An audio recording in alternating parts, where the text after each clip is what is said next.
Dobro. History. Archive. 1971년 12월 25일 크리스마스 아침에 서울 명동을 한번 상상해 보시죠. 네, 아주 활기찼겠죠. 그렇죠. 거리에 막 캐럴이 울려 퍼지고 연인들은 선물 가득 든 쇼핑백 들고 웃음꽃을 피우고 있었을 거고요. 당시 대한민국 전체가 조국 근대화, 잘 살아보세 이런 구호 아래서 모든 걸 허물고 새로 짓던? 그야말로 불도저 시대였죠. 네, 맞아요. 불도저 시대. 그리고 그 발전의 정점에 바로 그 건물이 있었습니다. 당시 최고층 빌딩 중 하나였던 21층짜리 대연각 호텔. 성공의 상징이었죠. 네, 정말 성공한 사람들 화려함의 상징. 바로 그런 공간이었죠. 성공의 상징인 동시에 어떻게 보면 압축 성장이 낳은 모순이 그대로 모여있는 곳이기도 했습니다. 모순의 집약체라? 네, 겉은 정말 화려했지만 그 속은 시대가 요구했던 속도 그리고 비용 절감이라는 논리 앞에 가장 기본적인 안전이라는 가치가 철저히 무시되고 있었으니까요. 압축 성장의 모순이라는 말이 정말 확 와닿네요. 겉으로는 번영의 상징인데 속으로는 가장 기본적인 걸 놓친. 그렇죠. 속빈 강정 같은 상태였던 거죠. 그런데 그날 아침 사람들이 산타를 기다리면서 하늘을 본 게 아니었습니다. 네. 하늘에서 사람이 떨어지고 있었기 때문입니다. 가장 축복받아야 할 날, 어떻게 근대화의 상징이 거대한 화장터로 변했는지 오늘 이 사건의 기록들을 바탕으로 좀 깊이 파헤쳐 보겠습니다. 네, 좋습니다. 단순히 사건을 나열하는 게 아니라 왜 불길이 그렇게 순식간에 건물을 집어삼켰는지, 또 왜 사람들은 마지막 희망으로 매트리스를 안고 뛰어내려야만 했는지, 그리고 이 비극이 오늘 우리에게 뭘 남겼는지 함께 분석해보죠. 네, 이 사건은 정말 단순한 화재 사고가 아닙니다. 1970년대 한국 사회의 어떤 욕망과 그림자를 고스란히 보여주는 하나의 거울 같거든요. 거울이요? 네, 그 거울을 들여다보면서 비극의 구조적인 원인을 찾아보는 그런 시간이 될 겁니다. 좋습니다. 그럼 먼저 그 시대적 배경부터 한번 짚어보죠. 1970년대 초 말씀하신 대로 더 높이, 더 빨리가 최고의 미덕이었잖아요. 맞습니다. 대연각 호텔도 완공된 지 2년도 안 된 그야말로 최신식 건물이었고요. 그런데 자료들을 보면 볼수록 놀라운 게 이 최신식 건물이 사실은 불이 나면 네, 속수무책인 불쏘시개나 다름없었다는 점입니다. 맞아요. 불쏘시개. 어떻게 그럴 수가 있었죠? 그렇습니다. 여기서 정말 중요한 지점은 당시의 건축법이에요. 건축법이요? 네, 지금 기준으로 보면 사실 상상하기가 어려운데 당시엔 고층 건물에 스프링클러 설치 의무가 없었습니다. 잠시만요. 스프링클러가 의무가 아니었다고요? 그렇게 높은 건물에? 네, 전혀요. 심지어 건물 내장재에 대한 불연 기준도 거의 전무했죠. 와, 비용 절감하고 공사기간 단축하는 이 경제 논리가 안전 논리를 그냥 완전히 압도했던 시대였습니다. 호텔 내부는 또 고급스럽게 보여야 하니까 목재 합판, 두꺼운 카펫, 화학 섬유로 만든 커튼이나 소파 같은 것들로 가득 채워 있었거든요. 전부 불에 잘 타는 것들이네요. 이건 사실상 불이 더 잘 붙도록 기름을 부어놓은 거나 마찬가지였죠. 결국 화려함 속에 시한폭탄을 품고 있었던 셈이네요. 정확합니다. 그리고 그 폭탄의 스위치가 눌러진 게 바로 크리스마스 아침 9시 50분이었습니다. 1층 커피숍 주방에서 프로판가스통이 터지면서 모든 비극이 시작돼요. 네, 이 폭발 충격으로 1층 통유리가 그냥 산산조각이 났고 하필이면 그날따라 차갑고 건조한 겨울바람이 깨진 창문으로 막 몰아쳤다고 해요. 바로 그 지점이 파국을 키운 결정적인 계기였습니다. 이 사건을 이해하는 핵심 키워드가 바로 연돌 효과, 영어로는 스택 이펙트라고 하죠. 연돌 효과요? 그게 정확히 뭔가요? 이걸 아주 쉽게 비유하자면 호텔 건물 자체가 하나의 거대한 굴뚝이 된 겁니다. 건물이 굴뚝이 됐다. 그러니까 1층에서 시작된 불이 순식간에 꼭대기까지 빨려 올라갔다는 뜻인가요? 정확합니다. 우리 아궁이에 불 때면 연기가 굴뚝으로 확 빨려 올라가잖아요. 네네. 그거랑 뜻같은 원리입니다. 1층 폭발과 함께 들어온 차가운 외부 공기가 불을 만나서 뜨거워지니까 가벼워진 공기가 건물 중앙에 있던 계단하고 엘리베이터 통로를 타고 어마어마한 속도로 상승한 거죠. 그 속도가 어느 정도였는데요? 자료에 따르면요, 초속 3에서 5m의 속도로 21층 꼭대기까지 불길하고 유독가스가 그야말로 배달된 겁니다. 초속 3m면 사람이 계단으로 도망치는 속도보다 훨씬 빠른 거잖아요. 그렇죠. 사실상 피할 시간이 원천적으로 없었다고 봐야죠. 아, 그런데 그게 수직으로만 올라간 게 아니라 각 층으로도 퍼졌다는 게 더 끔찍합니다. 어떻게 그게 가능했죠? 최악의 조건이 다 갖춰져 있었기 때문입니다.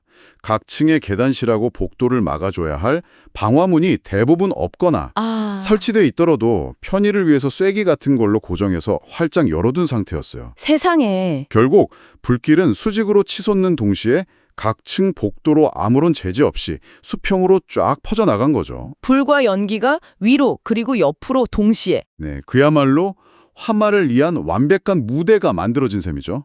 신고를 받고 소방차가 한 10여 분 만에 현장에 도착했지만 이미 손을 쓸 수가 없는 지경이었다고 합니다. 근데 여기서 또 한 번 좌절하게 되는 사실이 나오는데요. 당시 서울시가 보유한 제일 좋은 소방 고가 사다리차가 달 수 있는 높이가 최대 32m. 네, 맞아요. 건물로 치면 고작 7층에서 8층 높이까지였다는 겁니다. 그렇죠. 82m짜리 대연각 호텔의 8층 이상은 완벽한 구조의 사각지대였던 거죠. 기술적인 한계는 그뿐만이 아니었습니다. 화재로 전기가 끊기면서 건물 내부에 있던 옥내 소화전 펌프가 작동을 넘쳤습니다. 물을 쓸 수가 없게 된 거네요. 네, 물이 안 나오는 거죠.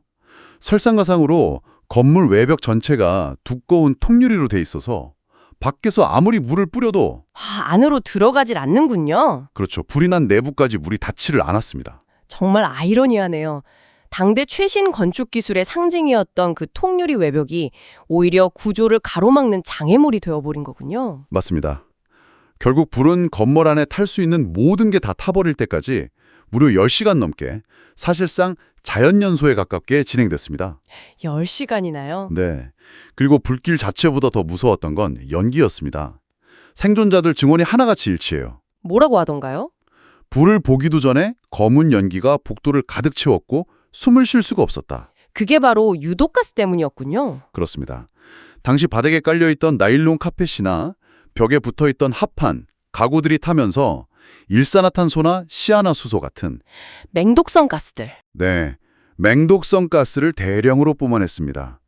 이런 유독가스는 단 몇 번만 들이마셔도 사람을 그대로 의식불명 상태로 만들어버리는 말 그대로 보이지 않는 살인자였던 거죠.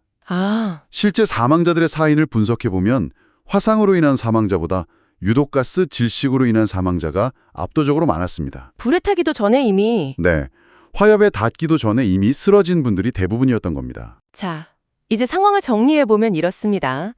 아래층에서는 불길과 연기가 미친 듯이 올라오고 복도는 유독가스로 가득 차서 나갈 수가 없어요. 네, 소방사다리는 갖지도 않고 비상계단은 이미 연기 굴뚝이 되어 버렸죠. 그렇죠. 사람들이 할 수 있는 유일한 선택은 창가로 가는 것뿐이었습니다. 수백 명의 사람들이 창문을 깨고 살려달라고 외치는 아비규환의 현장이 펼쳐집니다. 그리고 바로 여기서 이 참사의 가장 충격적이고 상징적인 장면이 시작됩니다. 바로 매트리스를 안고 뛰어내리는 사람들입니다. 이 장면은 여러 가지 관점에서 분석해 볼 필요가 있습니다. 먼저 심리학적인 측면인데요. 네. 등 뒤에서 불길이 타오르는 극심한 공포 상황에서는 이성적인 판단이 불가능한 이른바 공황 상태에 빠지게 됩니다. 그렇죠. 그럴 수밖에 없겠죠. 불에 타 죽는 고통, 즉 자결통은 인간이 느낄 수 있는 최악의 고통 중 하나로 꼽히거든요. 상상조차 하기 힘든 선택이네요. 등 뒤에는 타오르는 불, 눈앞에는 수십 미터 아래의 아스팔트.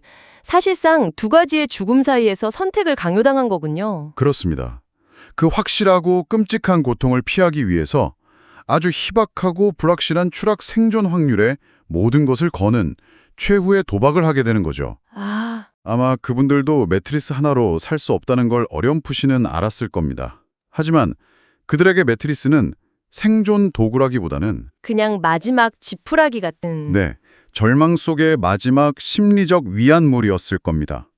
이거라도 있으면 혹시나 하는 신랏 같은 희망이었겠죠. 하지만 물리학은 냉정했죠. 네, 자료를 보면 성인 남성이 10층 높이에서 뛰어내릴 경우 지면에 닿는 순간의 속도가 시속 80km를 넘어섭니다. 시속 80km요? 네, 일반적인 호텔 매트리스로는 그 엄청난 충격을 도저히 흡수할 수가 없죠. 더 안타까운 사실은 대부분의 사람들이 매트리스를 먼저 던지고 뛰어내렸지만 바람에 날리거나 궤적이 어긋나서 매트리스를 완전히 빗나가거나 설령 위로 떨어져도 그대로 튕겨져 나가 맨바닥으로 추락했습니다. 세상에. 이날 이렇게 추락해서 사망한 분만 38명에 달합니다. 38분이나요? 지상에서의 구조가 불가능해지자 마지막 희망이 하늘에서 나타납니다. 바로 헬리콥터죠. 네, 군과 경찰 헬기가 총동원돼서 옥상으로 대피한 사람들을 구조하기 시작했는데 하지만 이 유일한 희망마저 또 다른 비극을 낳고 맙니다. 그렇죠. TV로 이 모든 상황이 생중계되던 중에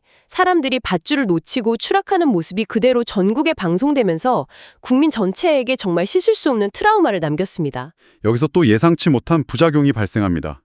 헬리콥터가 공중에 떠있기 위해서 프로펠러로 만들어내는 강력한 바람, 즉 하강풍이 있잖아요. 네, 그 아래로 부는 바람. 네, 이 바람이 아래쪽 불길에 신선한 산소를 대량으로 공급하면서 오히려 불을 더 거세게 만드는 부채질 효과를 낸 겁니다. 아니, 그럼 사람을 구하려고 띄운 헬기가 오히려 불을 더 피웠다는 건가요? 불행하게 그랬습니다.